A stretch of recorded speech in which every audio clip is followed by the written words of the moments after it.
So welcome everyone. I hope the people online can hear us. Welcome to today's history workshop seminar, and we're very fortunate to have Jasper Walgrave, who graduated in history, political sociology, and development studies, and has worked in the arts sector all over the world. In 2000, he worked in Portugal, coordinating collaborative projects between the then dancers, Na Cidade, now Alcantara, and partners in Mozambique, Cabo Verde, and Brazil. Between 2003 and 2006, Walgrave was project coordinator for the SA Flemish project for community arts centers based at the Department of Arts and Culture in Pretoria. And from 2007 until 2019, he worked for Pro Helvetica, the Swiss Arts Council, initially heading its Southern African liaison office, first in Cape Town and then in Johannesburg, and later in Zurich as head of desk managing its network of liaison offices in Johannesburg, Delhi, Cairo, Shanghai, and Moscow, and finally became the head of the South American program Coincidencia. Since August 2019, Walgrave has been writing a PhD research project on Swiss-South African cultural relations between 1948 and 1994, which is funded by the Swiss National Science Foundation and hosted by Berne University of Arts. He's enrolled at the Université de Fribourg, and today he'll be talking to us about the neutral dribble, Swiss-South African cultural relations between 1948 and 1994. So Nathan says there's an echo. So let's maybe if I turn off my mic and then turn on mine. After I read him, I turned off mine, and hopefully it's better now. If you can say something. So yeah, if all is well, I'll continue. I'll start speaking, and try and time it a bit, because otherwise I might speak for too long. So thank you very much for inviting me. It's really nice to be able to speak for the first time for me on an academic in an academic forum ever, and also the first time since the beginning of like 3.5 years ago of this research I started doing on Swiss-South African cultural relations between 1948 and 1994. A quick note on the title I sent, The Neutral Dribble, for which I would thank Milton van Wyk, who's a researcher living in Ghent but working at Stellenbosch on the Golden City Dixies. He sent me a few pages of Richard Reeve's autobiography on his passage through Switzerland, in which he mentioned a Swiss person dribbling neutrally whilst witnessing a heated discussion between Richard Reeve and another South African pianist who we all know, but his name is not in the book. So I'm very happy to be here and talk about that. So I think I'll speak about 20-25 minutes probably, and then people here in the room or online can ask questions. And I won't be able to answer everything. There's still lots of gaps in the research, and there's still lots of material that has been collected but has not been processed yet. But after 3 years, there's quite a picture emerging. So the research project is basically on the initiative of the Swiss, the Berne University of the Arts, based in Bern, of course, and it's funded by the Swiss National Fund for Research. The logic behind it is that there has been quite a debate, especially in the late 90s and then into the 2000s, on the role of Switzerland in apartheid.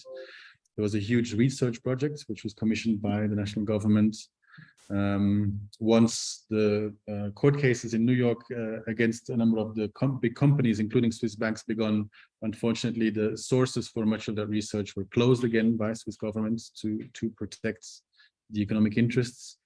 But still there's quite a clear picture of the involvement of Swiss politics and especially Swiss economy, banks and companies in South Africa during apartheid, and potentially and probably extended the life of apartheid and especially strengthened the government in that sense. And so the wish was to see what was the cultural dynamics of these exchanges in that time.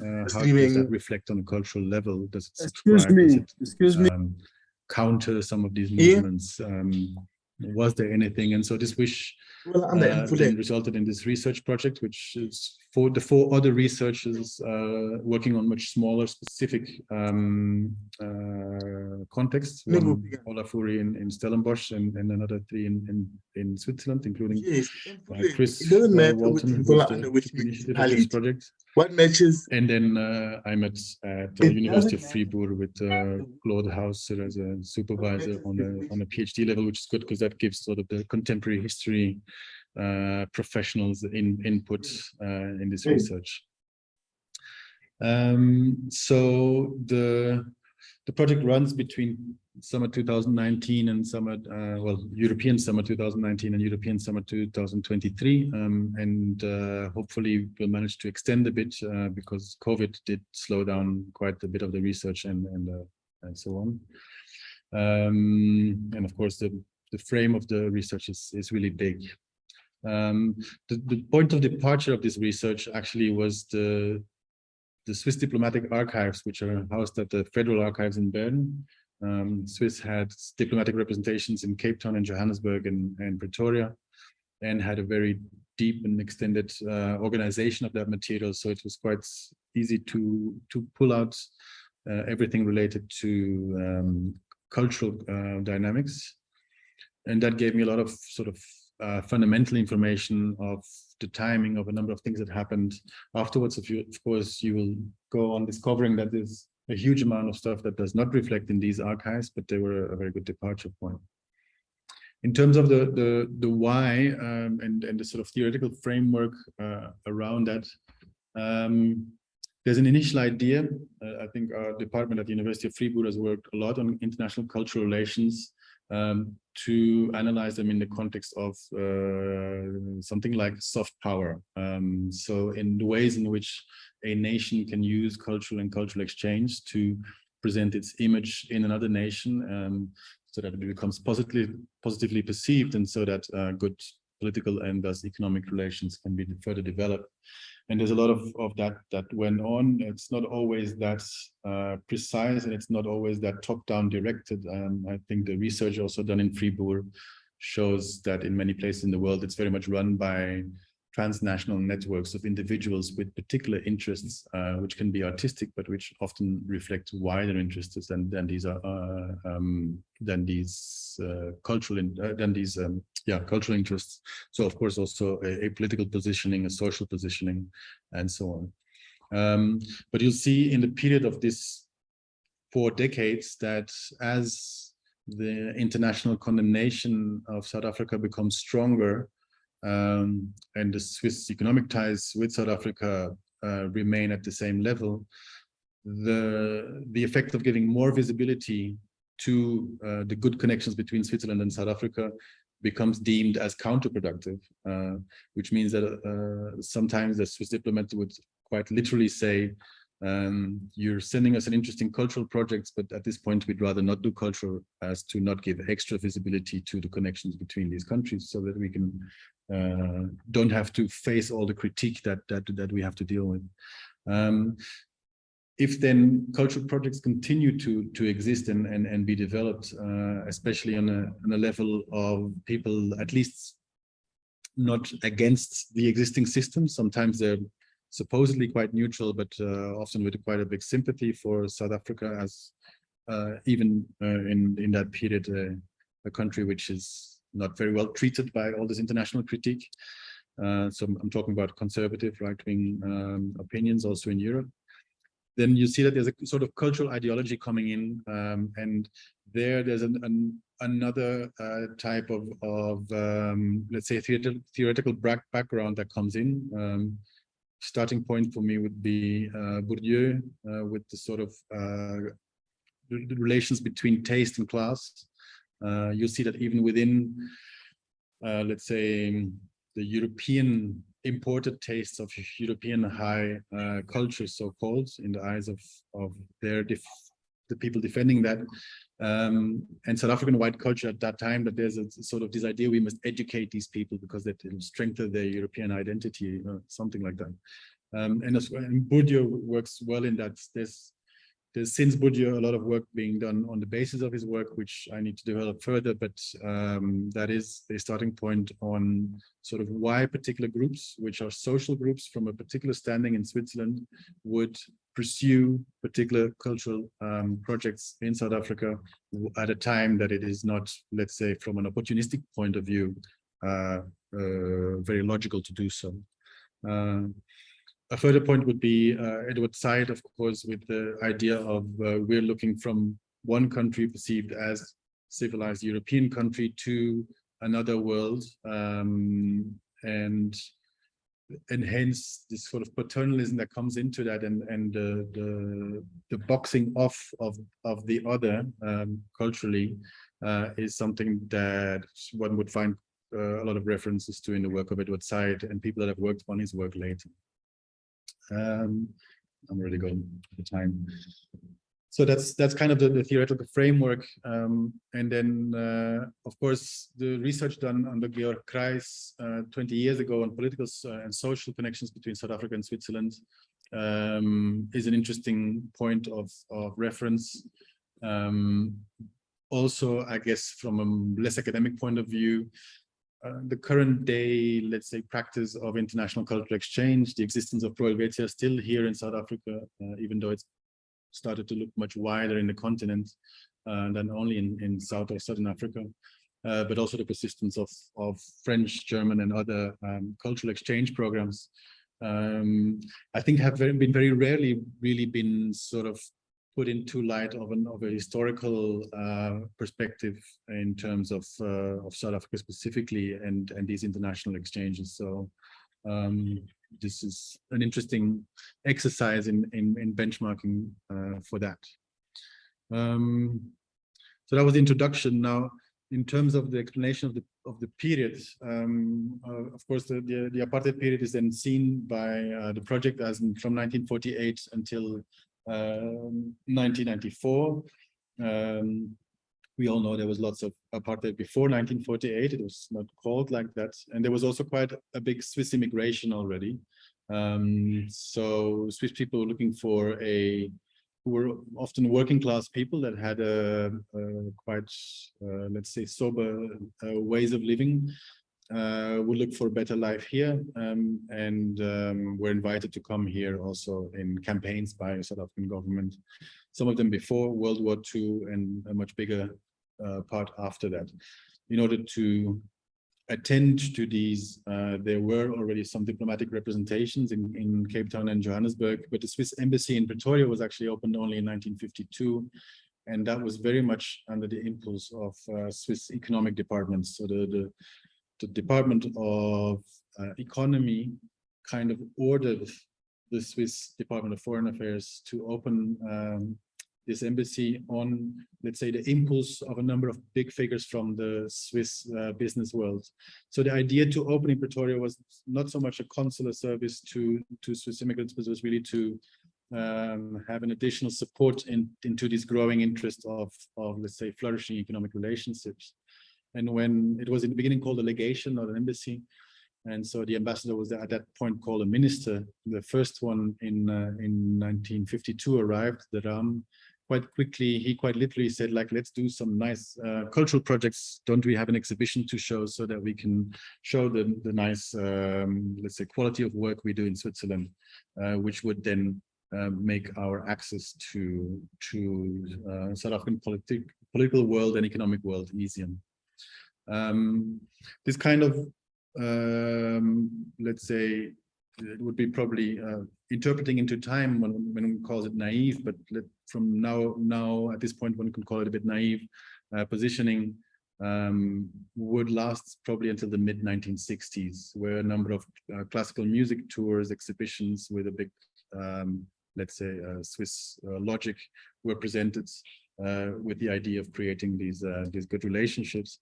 In the mid 1960s, things change. Of course, it's a few years after Sharpeville. It's also a few years after the wave of independence on the African continent. And it's also the demise of an idea in Switzerland, which is there called the national spiritual defense. To explain it a bit, so Pro Helvetia was actually the foundation Pro Helvetia, which was always responsible for supporting Swiss activities abroad, was founded in 1939, when the danger of extremism came from the north in Germany and from the south in Italy, with the Nazi movement and fascism, in order to present Switzerland as a separate culture with its own strong cultural identity, but in a quite conservative sense of rural, quite hardworking, religious people, and so this tendency, let's say, this movement or this campaign of national spiritual defense was very much led by an elite which one could call a conservative, right-wing cultural elite, which always had very close connections to the political and economic elite in the country. After World War II, this campaign continued to a large extent, and let's say the people who were running cultural policy were to a large extent still from the same circles. Then the danger was not so much fascism, but it was a very strong sense of anti-communism, which was quite radical in Switzerland.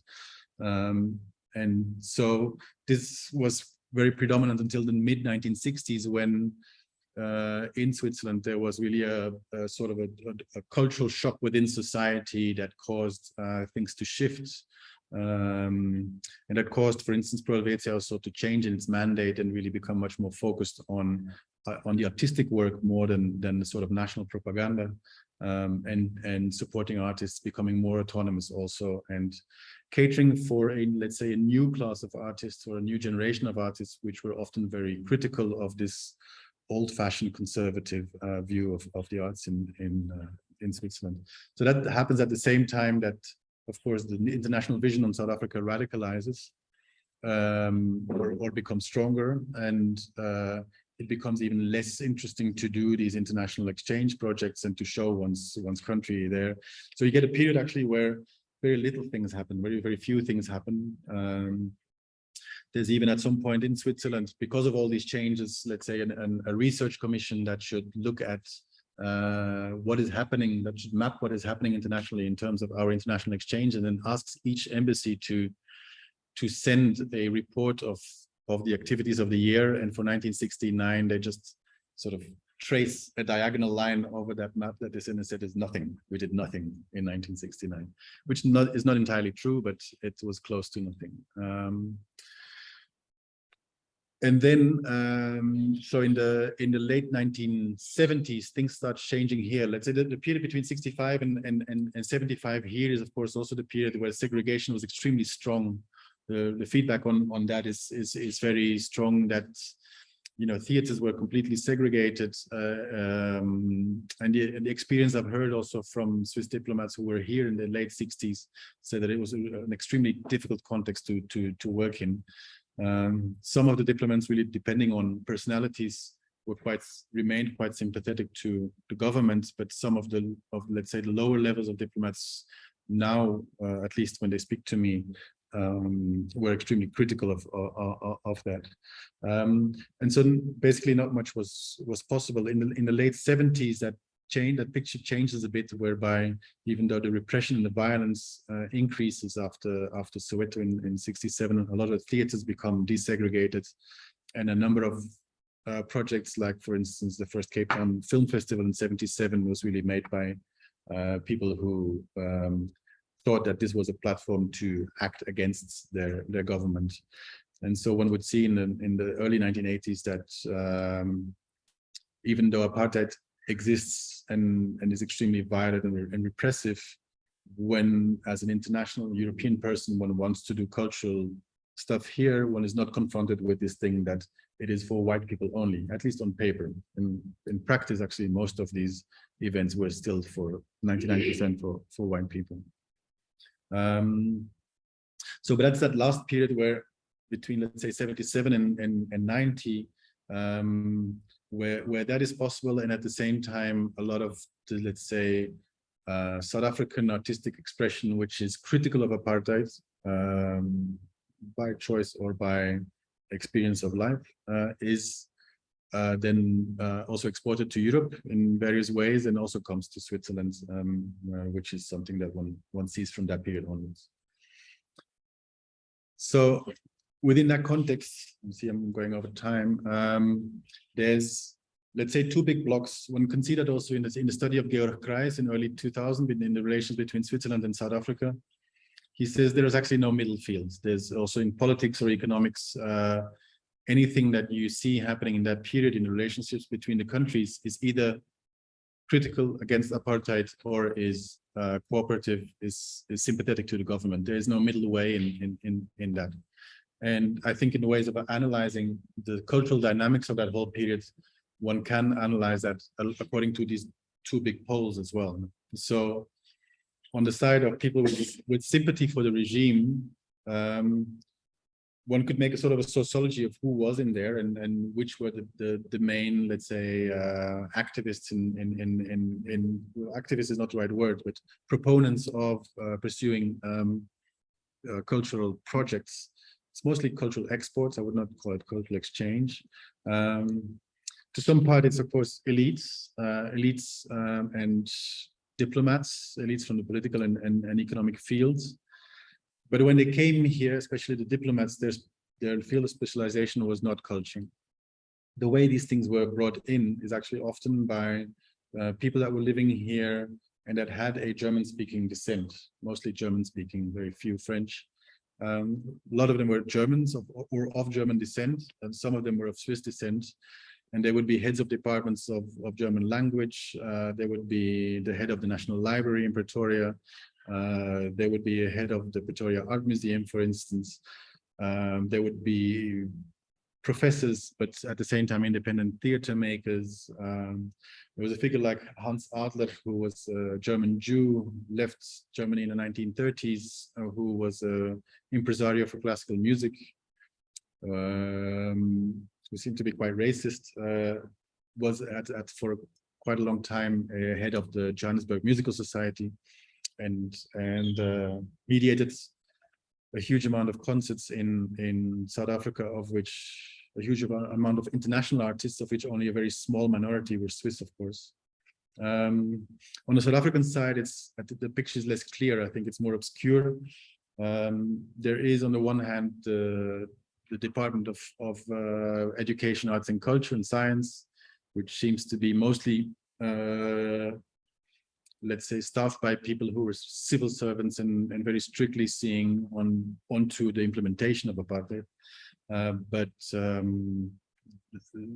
think the more cultural figures would be found in the big national institutions, let's say the provincial arts councils, the big museums, and so forth. And then in the information department, the foreign affairs department, you had a few of these people that were really busy with spreading propaganda for the sort of propaganda of the South African state against all the international critique that came here. And among them was, for instance, a figure like Roland Hapers, who would have the idea and publish a glossy magazine called Swiss Panorama, would show, amongst others, a whole bunch of pictures of, let's say, projects for the betterment of Black people's lives implemented by South African government, and of course also the successes of the different governments of Bantustans, successes between brackets. That he was based in Switzerland. This magazine was published in Switzerland in different languages and then distributed to outside of the world. But apart from that, there's not a very clear picture about what the Swiss came to do. What they did then, was in the beginning, to a large extent, especially under this campaign that I mentioned earlier of national spiritual defense, spreading literature, articles and books among South African elites mostly, and universities about Switzerland. Two interesting things there is that there's quite a lot of stuff about Swiss educational systems and innovative educational systems. There's Pestalozzi schools, which were internationally quite known. And it seemed that in the 1950s, when South African policymakers were busy thinking about Bantu education, they were very keen on receiving that material. And in the same way, in developing the idea of Bantustans, they were very interested in, let's say, receiving books and so on about the Swiss federal system, which of course kind of strange, because in the end there's extremely little parallels between the two.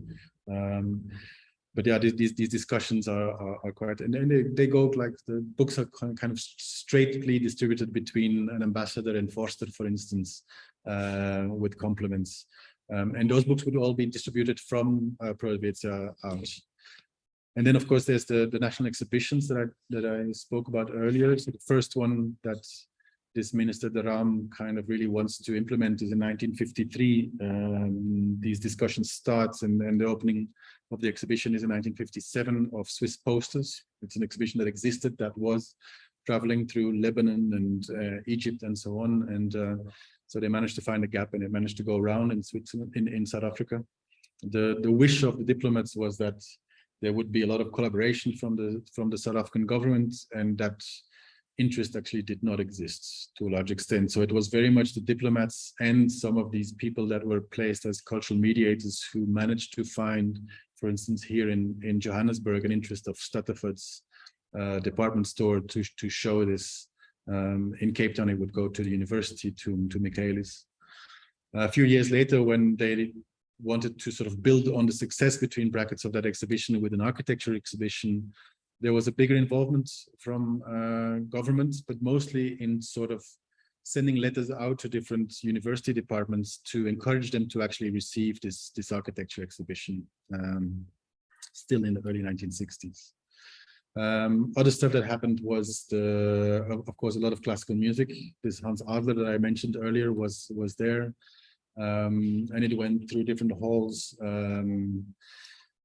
The thing that's interesting is that from 1964 onwards, with the presence of a Swiss composer called Heinrich Sutermeister, which was picked up by the anti-apartheid movement in London, and who made quite a case out of that, and contacted publicly Pro Helvetia, questioning Pro Helvetia's support. The condition from there onwards would always be, on paper, we can support these musicians coming to South Africa on the condition that they do not play for exclusively white audiences.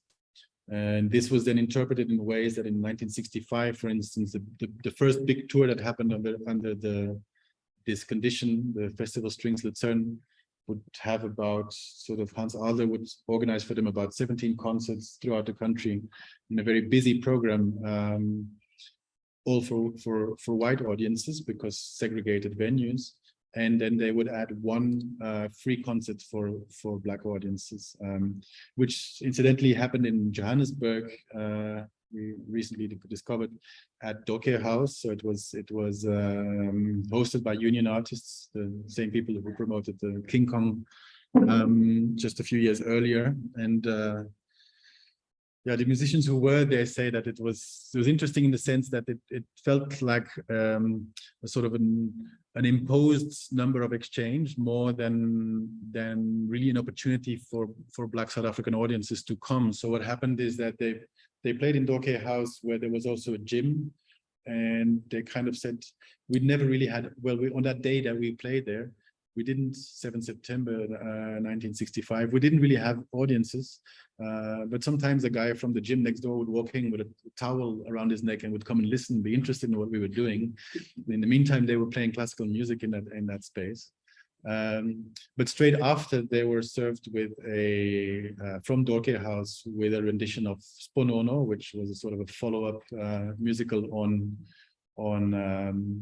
King Kong for them, and which apparently lasted a very long time. So it must have been a kind of a very strange setting within this tour of Swiss chamber music for white audiences in South Africa to have that particular moment. Yeah, I must wrap up, right? I'm not even close to the end, but that's fine.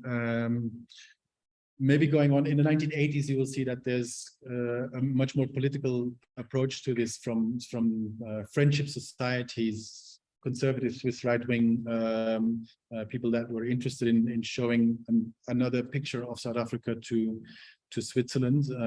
So they always found that people in Europe and internationally had a wrong picture because they didn't know what was going on here. That was their narrative, and that's what they continue to do. Of course, the whole chapter I didn't get to yet was this side from the victims, let's say, or the people critical of apartheid, which would, let's say, start in 1962 for the first time with this sort of appearance of Abdullah Ibrahim in Switzerland. He befriended a Swiss graphic designer called Paul Meyer, who was living in South Africa in the 1950s and who was extremely interested in jazz music, and through this friendship with Paul Meyer, which lasted for quite some time, he managed to get together with Satima Bia Benjamin to Switzerland. And so there you see this is one example of something that happens over the years, also into the 80s, of these really personal relationships that work into bringing people over and let's say developing on that level really exchange projects, sometimes flawed, sometimes very interesting, from musicians, from theater makers, and so on. In the 1980s, just to round off, you'll see that there's, of course, the growing strength of the Swiss anti-apartheid movement, and also in that sense, let's say, a growing diversification. There's the sort of Marxist-Leninists wing of it, and there's other wings. Some of these wings of the Swiss anti-apartheid movements lean very closely, for instance, to the PAC, and become very much, let's say, involved in the dynamics, internal political dynamics of the liberation movement in South Africa, in terms of, let's say, for instance, the anti-apartheid movement that was leaning close to the ANC, being told by the ANC not to work with these particular Swiss, and so on. And so you see that the artists that are invited to come to the meetings of these different branches of the Swiss anti-apartheid movement also somehow have to choose. Of course, the main anti-apartheid movement was, in terms of numbers and significance, much bigger. They did a number of events and meetings where they invited musicians. A lot of them were living in exile. Some of them could travel. And only towards the late 1970s, in the 1980s, actually, in 1986 for the first time, did, let's say, the professional theater sector in Switzerland, the big festivals, big theaters, and in the first place, the Theaterspektakel in Zurich invites theater work that came from South Africa. There's a small parenthesis to be made. I'm going to round up very soon. That there was a dynamic in, let's say, in liberation theater in South Africa, which could be ranged from Black consciousness inspired theater to what they would call white liberal theater. And so there was this kind of tension here, and I think that, but you'll be able to enlighten me more on that, of course, a lot of even the theater that was critical of apartheid, but that was done by white people, would go further, because they would reach white audiences, who would pay more income, and let's say the context of enabling work was much stronger, which also allowed this work. And it's partly that, the economic factor. It's partly also probably this Bourdieusian factor of aesthetics that would make that particular work was much easier to import in Switzerland than the other work. And I think there's a dynamic there of people in Switzerland, audiences having an image of what South African theater was, which was not always representative of what South African theater was at that time. But this is a parenthesis that will come later into it. Yeah, so I'll just maybe finalize by saying that in 1990, Mandela is released, and let's say the negotiations are announced and starting.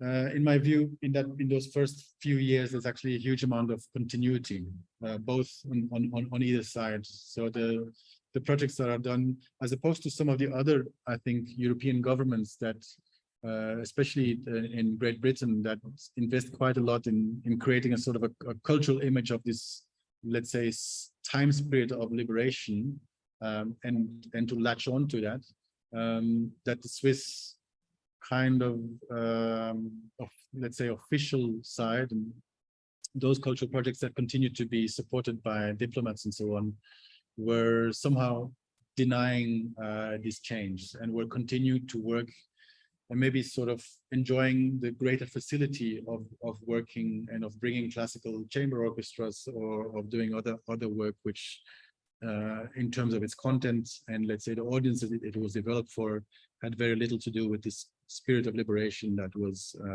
present, even though a huge amount of uncertainty was present in those years. So yeah, I think I can end there, and that's the picture. Sorry, I went a bit over time. Yes.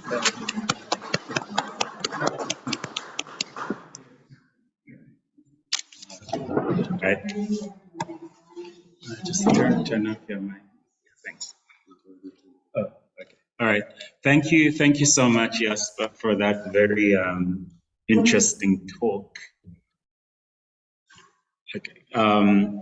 Yes, so we'll take a few rounds of questions, and maybe you'll be able to speak more about the later period, depending on how the conversation develops. So we'll start from the room, and if anyone virtually has a question, just raise your hand. But otherwise, we'll see if anyone in the room has questions. Prof, we'll start with Prof. Neftahoden. I have to.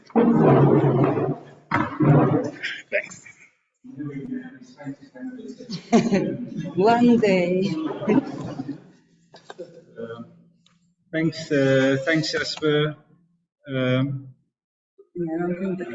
see. So it's just the volume. Okay. Okay. So I've got a number of questions, but I'm going to try and cluster them. So the first is about kind of history, and I know this is like 1948 to 1994, but I'm wondering whether, in trying to make sense of the networks that were mobilized in these exchanges, may be traced to the earlier period, and I'm thinking of the whole kind of Swiss missionary world and the community that existed here. And I suppose the question there is about the extent to which that community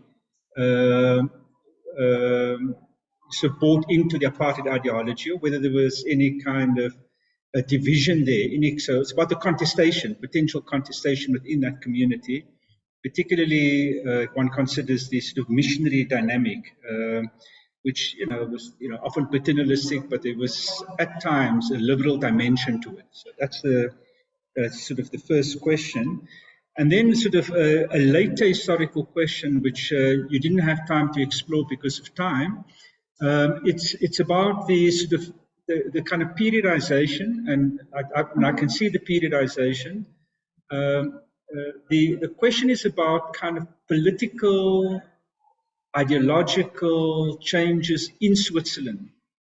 And so I'm thinking, for example, of the early 1970s, when one has the emergence of, let's just say, the post-68 youth generation, maybe cohering in Switzerland around the anti-nuclear movement that becomes more politicized, and whether that sort of emergence of a younger generation, more liberal, even radical, had any impact on the kinds of this kind of world of exchange, right? So that when one thinks of periodization, it's not only what happens in South Africa, but the kind of political shifts in Switzerland, and whether that had any kind of impact on this kind of broader politics and the sense of exchanges. That's sort of one or two, kind of questions around history and politics.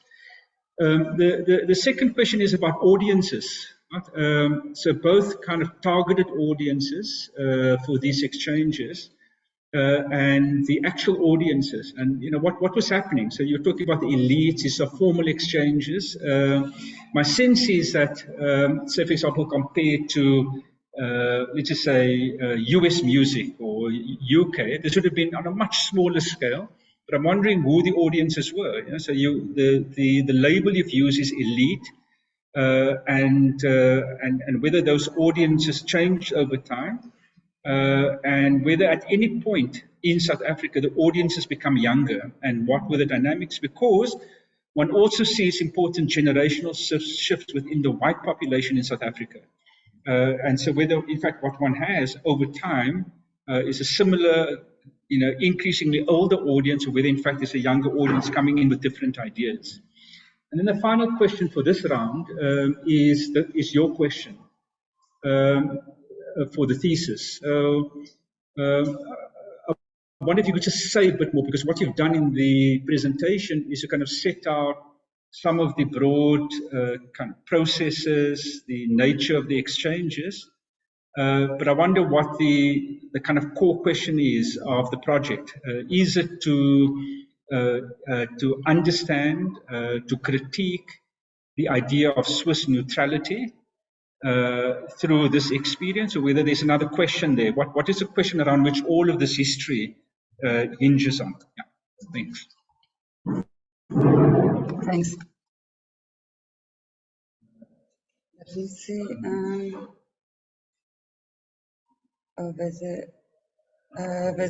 There's a question from Stefan. Okay. Shall I first answer this, or shall I just collect all the questions? So I think just before you answer those, maybe we take this one in the chat. Yeah, I'll read it out loud from Stefan. He says, a very interesting tidbit from your research on the panorama promotion of brochures and magazine. I have been finding many issues of Bob Panorama from the Bophuthatswana Bantustan through the 1980s, and likewise find that these magazines feel imposed or artificial in their content. Related to Prof. Noor's question, who was the audience for these documents, and how wide ever was the readership of them? Like the story you tell from the chamber music concerts, were some of these publications crafted for a proverbial empty audience? Yes, so you can take those 2, 3, and this question. Thank you. Maybe I'll quickly go backwards. So from the last question first, I think it's very much the case that let's say is something we say nowadays when we're on a left-leaning, let's say, contemporary arts sector, that sometimes we preach to the converted. I think something like the Panorama was definitely a preaching for the converted to a large extent. But I can't say much more about it because it is pure speculation. I do not have any sources that tell me exactly who they went to and why.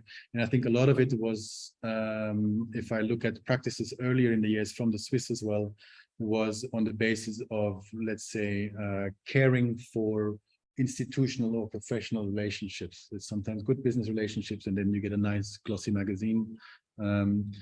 I think it's more that than that. I don't think it's interesting enough for anybody with a real interest in the developments of the other country, of South Africa, when you're in Switzerland, to get that much information from there. Which doesn't mean that everything which was written in there is untrue, but it was a very particular lens, and of course omitted a lot. So yeah, that's not where you would get your information, and I think it's really mostly about caring for relationships that this was made. Going back to Prof's questions, the question about the missionary, also there's 2 big, let's say, studies that have been done about the Swiss missionary before, which I'd have to dig into again. The picture of this, let's say, the Swiss missionary and the Swiss missionary presence here is quite multiple. When the Swiss anti-apartheid movement is established first in the French-speaking part of the country in Geneva in 1965. It is very much under the impulse of the church. And it's mostly the Catholic Church. And then they also publish a very important report, which is really like, let's say, the origin of a lot of the contestation. It's where a large part of the Swiss, let's say, public opinion gets further informed and deeper informed about the role of Switzerland in South Africa and about the extent of apartheid. It's called CETIM. It's the Center of Studies for Third Worlds, which is a Christian-run organization in Geneva, that publishes a report in 72 and a follow-up report in 74, which actually causes, let's say, the pro-apartheid or the movement sympathetic to the apartheid government to strengthen its campaign of what they would call counter propaganda to this sort of anti-apartheid propaganda.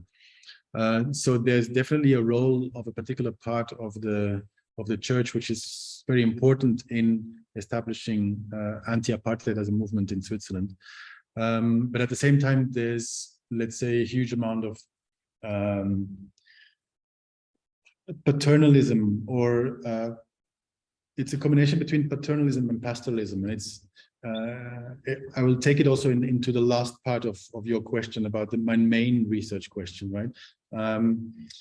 Throughout the second half of the 20th century, when you look at Swiss, between brackets, specialists of Africa, South Africa and Africa, a lot of them, let's say, gain prominence by stressing African culture as something, let's say, proper, but which then also should be kept proper, in the sense that proper in itself. There's a very famous Swiss anthropologist who many people listen to, René Gardy, who was in his discourse strongly anti-colonial, so it was very in favor of the decolonization movement of the 1960s. At the same time, he thought that let's say, the insertion of Black society within urban modern society was a sort of an aberration, that was not their right place. You know, it's a sort of very pastoral, old-fashioned view of this kind of, in the same way that we think that Swiss is a Heidi and cows and Alps and mountains, René Gardy was Africa is huts and is rural. And so it didn't correspond to the reality. There's an interesting documentary made about him called African Mirror, which one can consult online as well. And for instance, Peter Schulzer, who's an important figure whom I'm researching for this as well, who was, let's say, the most prolific and busy philologist, specialist in African literature, both Black and white African literature, and also strongly interested in Black South African literature from a vernacular point of view. So he translated books from Sesotho straight into German. His vision was equally sort of paternalistic and pastoralistic, in the sense that he thought that in the 1980s, he was part of these friendship movements, sort of defending the idea that apartheid was misunderstood. And that what we're trying to do is take two different parts of the population that are not compatible to live with each other in the same space, and each has their own space to develop each other, which of course is a huge, let's say, omission of the reality of oppression at that time.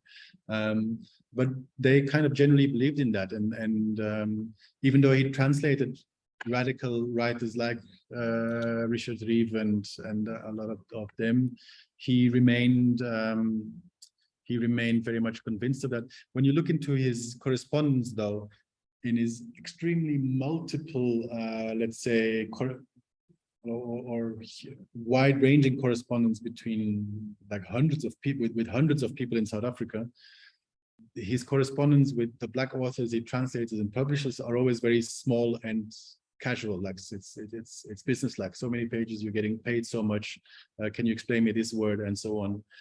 And then you see files with somebody like Warhol Draxler, who was a German professor from Tübingen, who was famous for really theorizing about white supremacy pre-World War II and afterwards, who spent quite a few years here.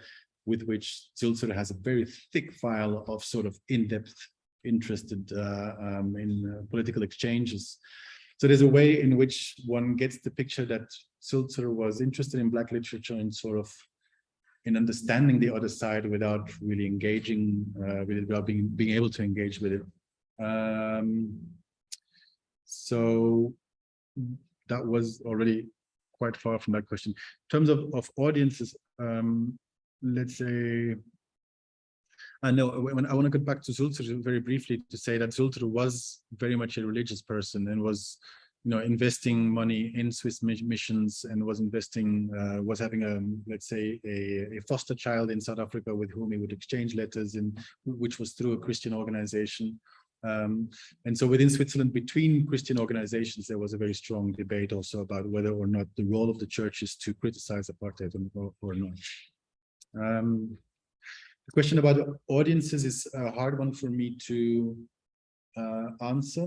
The people I spoke to who were part of the Festival Strings Luzern tour in 1965 said that all their white concerts were hugely attended. And there were even articles in the South African press that says that people would be, starting to stand in line at 4:30 in the morning when the ticket office would open at 9 and so on. It was the musical event of 1965 for the white, let's say, lovers of classical music at that time. But these musicians also said they had this very strong impression that all these people were from a particular cultural elite. I'm not sure how big that segment of society was, but when one speaks, for instance, about the impression that many of the diplomats have that the level of culture, which of course is very much from this biased European view in South Africa and also in white South Africa, was slightly uncultured, was low. That would refer for a large part to this population that would not come to these concerts, I guess. And that would, for instance, have less. There was a huge European immigrant society. There's lots of people speaking German, from descendants from German immigrants or Swiss immigrants. And I think it was a lot to that kind of population, people linked to universities, to the performing arts councils and their audiences, which would not be, let's say, the broad spectrum of society. Whether that changes into the 1980s, I think from my particular perspective of research, my answer to that is that whatever the Swiss had to offer stayed relevant to the same segment, and they did not offer new, let's say, cultural content which would become interesting to a new segment of society. So even, let's say, sort of an English language, urban-based, white, critical audience that Rian Malan would write about in his autobiographical work, would not go to Swiss concerts, would not go to Swiss, let's say, exhibitions. And I don't think that the Swiss had anything to offer that would have be of interest to them. Maybe apart from a few films that would be shown in sort of Cape Town Film Festival, but even there, the impression is that it was not the Swiss who were, the French, they sent Bertrand Tavernier with a number of films. There was Herzog who came to interact with these people. On the Swiss side, there was no such thing. Maybe just then quickly, the main question for me in the thesis is linked to this question of cultural ideology and this perception of what is good culture and why would you want to force, by exporting it or by proposing it, why would you want to bring somebody to consume that culture, and how do you perceive that? So it's a lot about the image of the one and the other. So if Peter Sulzer has reasons of publishing Richard Rive in German, the question is, why is that important for Peter Sulzer, which is a very different image of what Richard Rive represents than what Richard Rive himself would want to be a reason for him to be published overseas and be read by audiences in Germany. And so the fact that I could show with this research that what we call here international cultural exchanges in this particular case is very much not driven primarily by a national logic of soft power and cultural diplomacy, but is much more driven by networks of individuals that pursue a particular vision of one on the other, whereby the subjectivity of what should be perceived about oneself or about the other is determining in what that is. I'm not sure if that's clear enough. I actually have a question. Okay.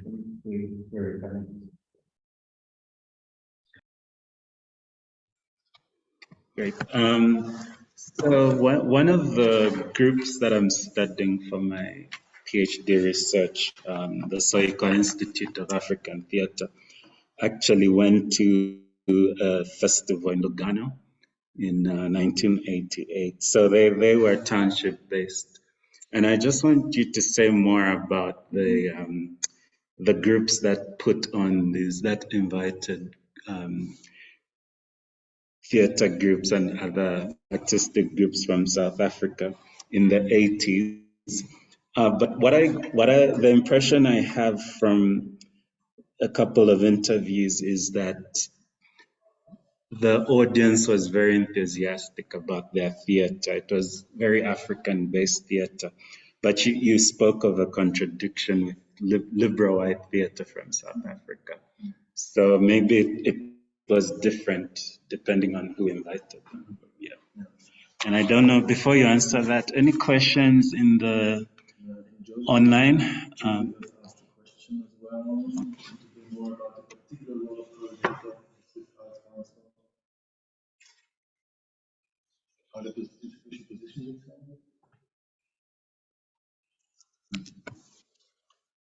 Okay. Yes, so you can comment on Joseph's question, and I think the other one is just a comment. Yeah, South African propaganda magazines could be found in some doctors and dentist surgery waiting rooms in Britain. Yeah, so just yeah, perhaps those two. If there's any last question in the room, in the physical room, okay, there's one last question from Duncan.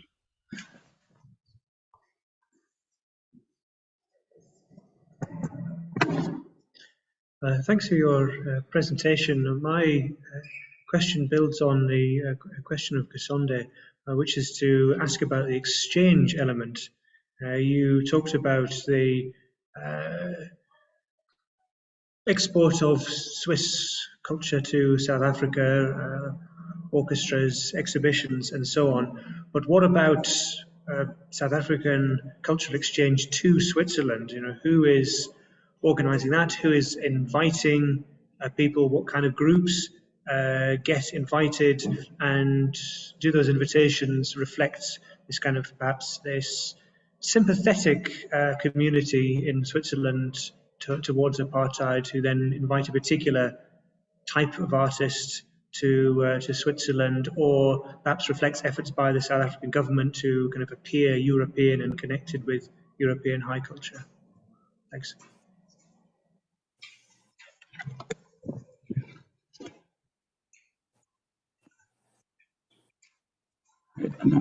Another question from Luke.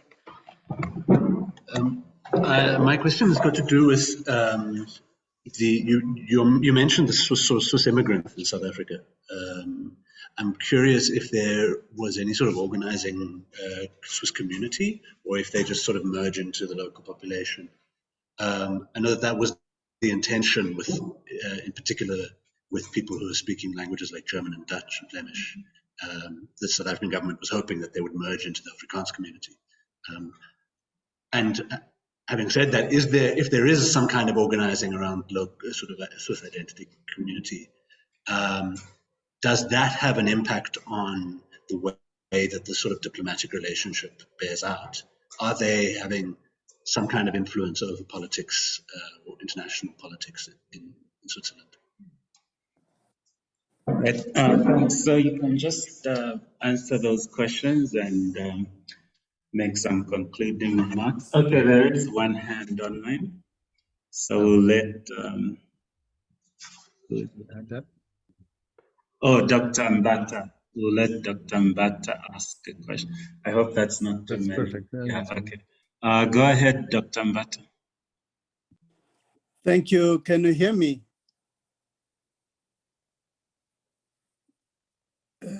Can you hear me? Yes, we can. Yes. Yes. Okay, thank you. Thanks a lot for this presentation. I think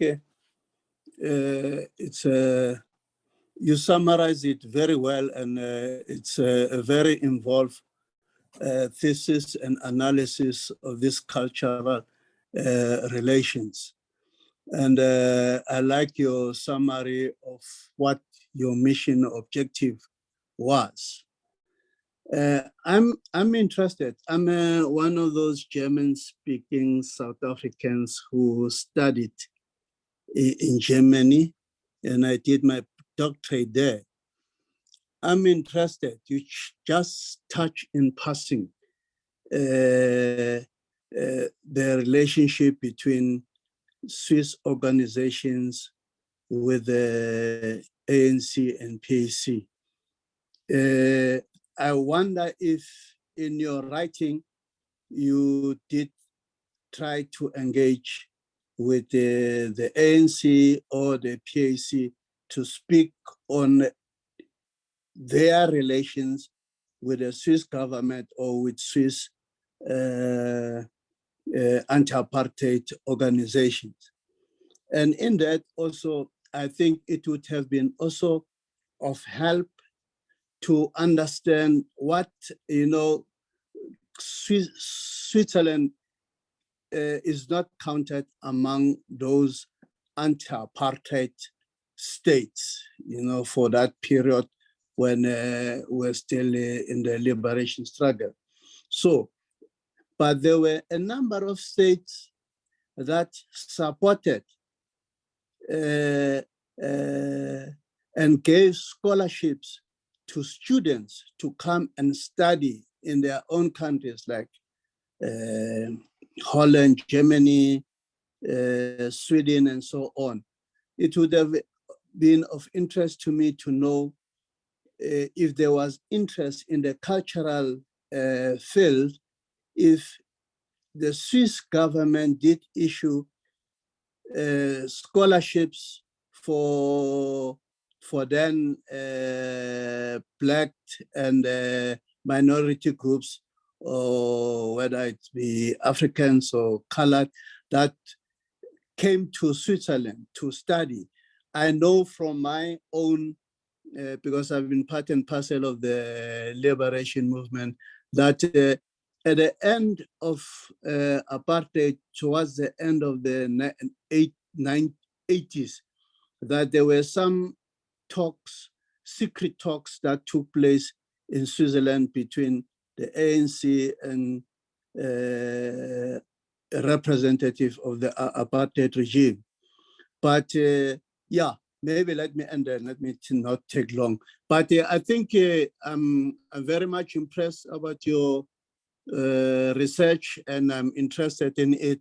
I'll make contact after this so that maybe we can talk more about it. Thank you.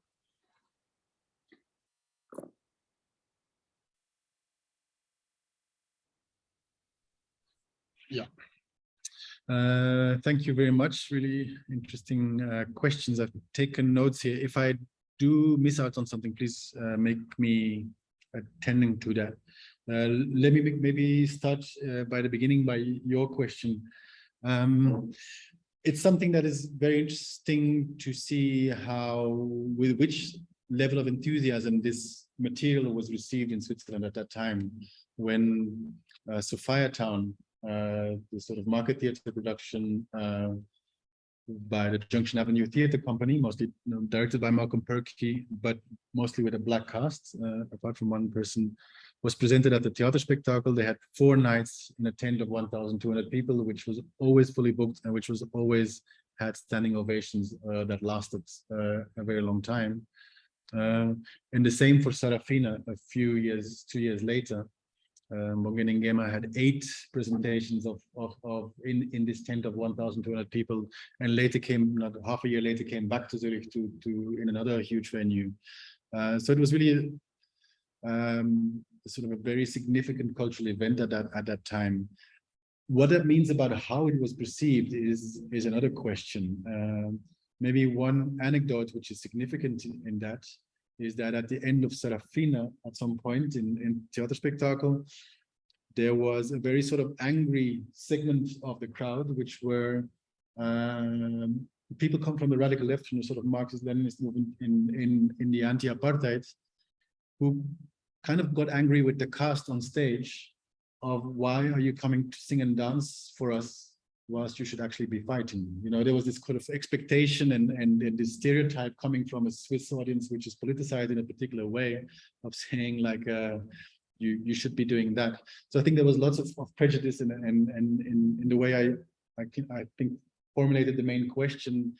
These kinds of events are very interesting to see what's how is it also formulated so that the presentation of this work, you know, and that is quite essential. But it would be very interesting for me to hear more about these shows in Lugano, which I did not get more of. I know that there was, for instance, a tour in Switzerland of something called Soweto Sounds, which was actually a part of the cast that broke away from Ipitombi, because Ipitombi was, of course, very much seen as a propaganda musical for apartheid ideology. And so a particular part of that cast broke away and had their own sort of song and dance presentation. But the ways these things were presented, they presented at let's say, meetings of the anti-apartheid movement. The question about the Swiss immigrants. No, let me go to Joseph's question first about Pro Helvetia. Yeah, Pro Helvetia did not have an office, of course, in South Africa until late in the 90s. And in the period up until 65, when it was really this kind of institution that would spread the campaign of national spiritual defense across the globe, it did these things that I explained. And then from there onwards, it started becoming less keen, but in a slightly naive way. I think Pro Helvetia, the way that I read it, had really huge programs and had a policy of working with other countries in Europe, with South America, with Japan, with the United States, some of it in the Arab world as well. But sort of sub-Saharan Africa was always a little bit on the side. And maybe one big let's say, exception to that was this idea that now that so many countries are independent on the African continent, we should also engage in cultural exchange with them.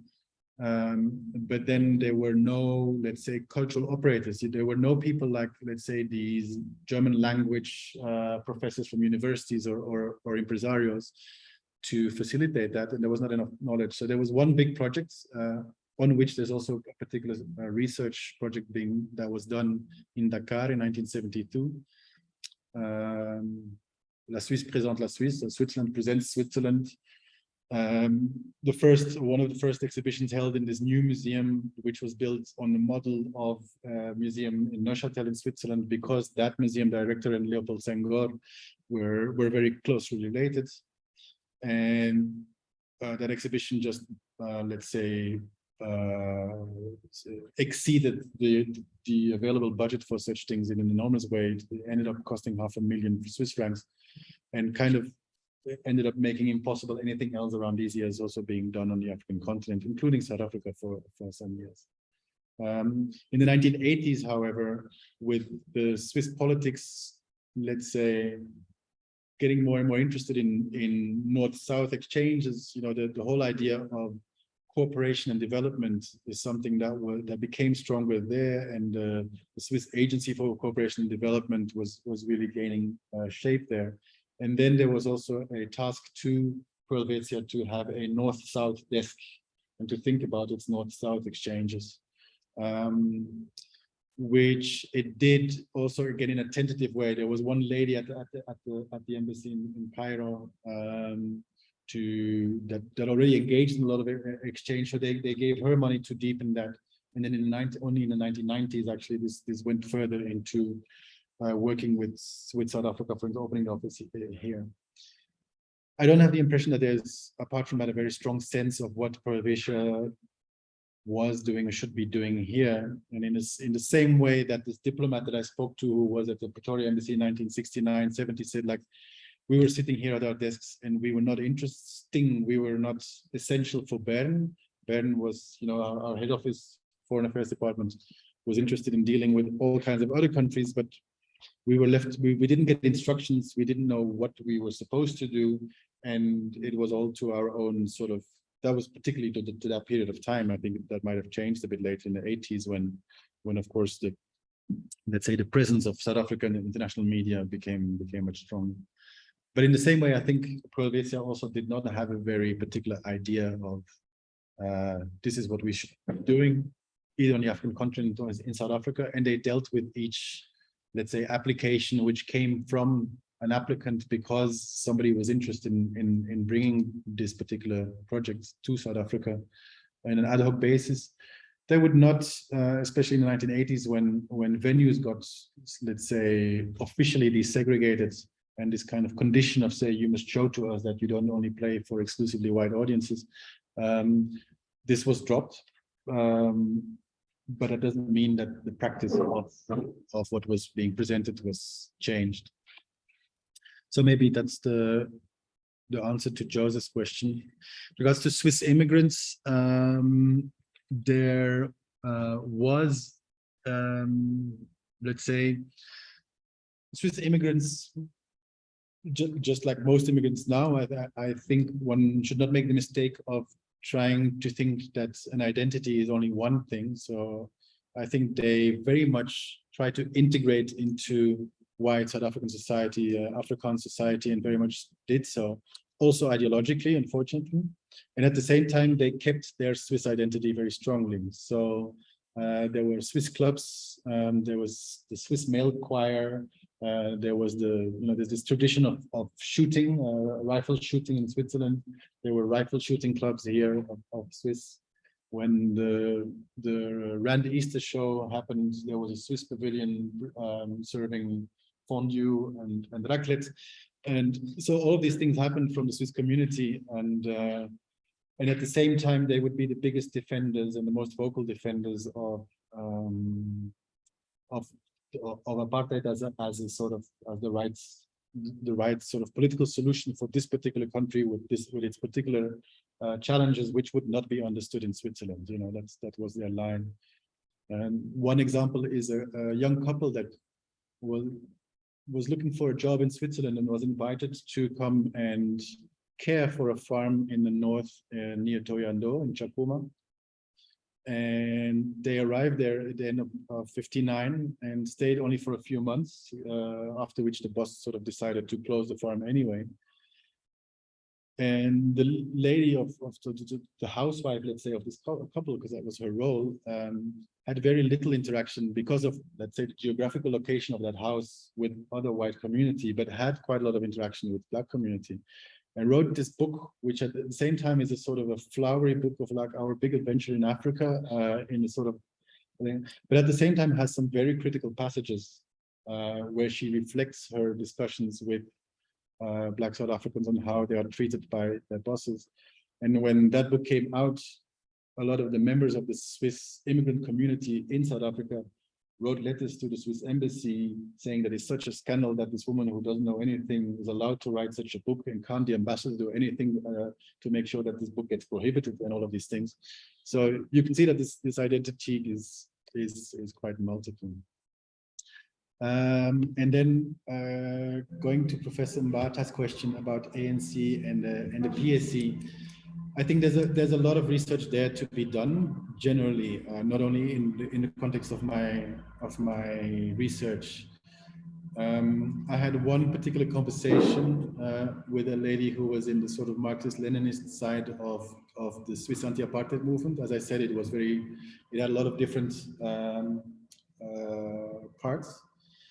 And in this, they were very close to the PAC. They would be extremely critical of Moscow as well as the West, of being both, let's say, imperialist powers.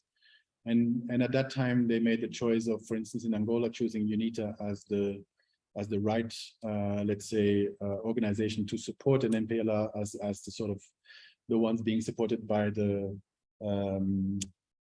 let's say, the Moscow version of communist imperialism. So it was a very different, let's say, narrative than let's say the Moscow supported also a narrative of the ANC and the anti-apartheid movement, to such an extent that this particular movement called Kämpfendes Afrika would indefinitely use the word Azania to talk about South Africa. And when they would come in front of an ANC representative in London or elsewhere in Europe and would use the word Azania, according to her, they would immediately be told to sort of get out. We don't want to talk to you. And when I asked her, do you think in Switzerland there's research being done about it? And she said, no, I don't think so. So it's a bit of an open field. How that related, I think the official anti-apartheid movement, where, as I said, the church is very much involved, did have good links with the ANC. PAC was much smaller. One particular character who's of interest for me is a playwright by the name of Zakes Mofokeng, who was also an operative of the PAC, who at some point was being persecuted and so had to flee the country, but fled the country with a task given by ANC, by the PAC to also represent the PAC in Geneva at the international organizations there. He spent a few years in Zurich, made interesting connections in the cultural field, had staged one show at the Schauspielhaus in Zurich of his work, and at the same time represented the PAC in Switzerland. So that is definitely a character that will be further developed. But there seems to be a very strict split in those. I've consulted the archives of ANC and PAC in at Fort Hare and also at Maibui archives and at UWC. And I would still need, I think, I have quite a lot of stuff about this relationship between Kämpfendes Afrika and the PAC, but whatever the, let's say, the cultural department of the ANC in the 1980s and groups like Amandla, which was the ANC's, let's say, staged performing arts group, and Barbara Masekela as the head of this cultural department, what their particular relationship could have been with Switzerland, I have not managed to find out yet in a very unequivocal way, but would be very interested to do so. In terms of the scholarships, finally, there was very early an exchange of scholarships, which was mostly for white students, going by both ways.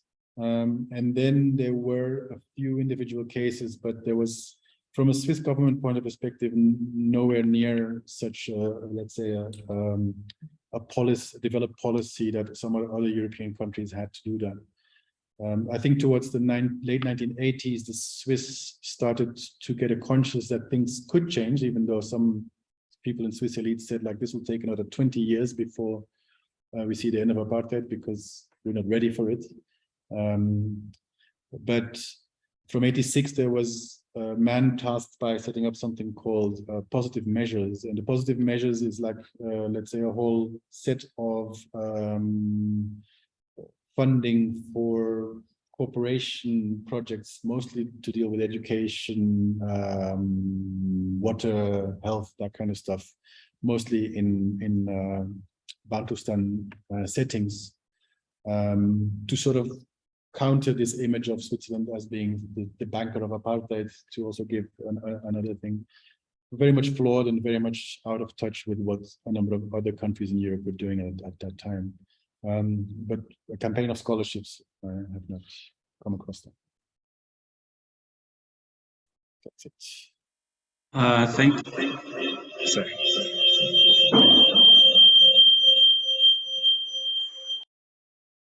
Thank you so much, Jasper. There's a comment there from Atia on the Louis Mhulu and Schweizer records, but I think we've run way over time. You can just take note of that.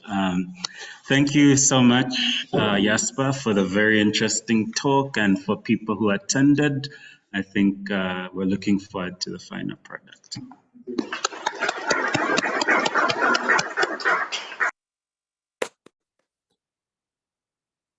Mm.